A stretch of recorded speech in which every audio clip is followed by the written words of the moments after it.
দুনিয়াতে যত অদ্ভুত অদ্ভুত প্রশ্ন সব আপনি মুসা আলাইহিস সালামের মাথা থেকে পাবেন। বিভিন্ন বিষয়ে আল্লাহরে প্রশ্ন করতেন। সাইয়েদনা মুসা আলাইহিস সালাম আল্লাহরে বললেন, আল্লাহ আপনি আমার এমন একটা জিকির শিখাইয়া দেন যে জিকিরটার শব্দ আপনি আর আমি ছাড়া কেউ জানবে না।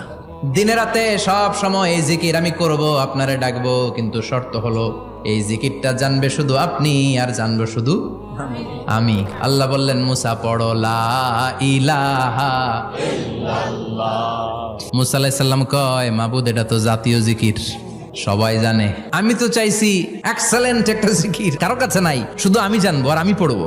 আল্লাহ বললেন, মুসা এই লা ইলাহাকে যদি এক পাল্লায় রেখে দাও, তাম বিশ্ব, 7 আকাশ 7 জমিনটারে তুলে যদি তুমি আরেক পাল্লায় রেখে দাও, লা রাজাহাত কাফাতু লা ইলাহা ইল্লাল্লাহ, মুহূর্তের মধ্যে লা ইলাহার পাল্লা ভারী হয়ে যাবে। ও মুসা, তুমি যতই এক্সক্লুসিভ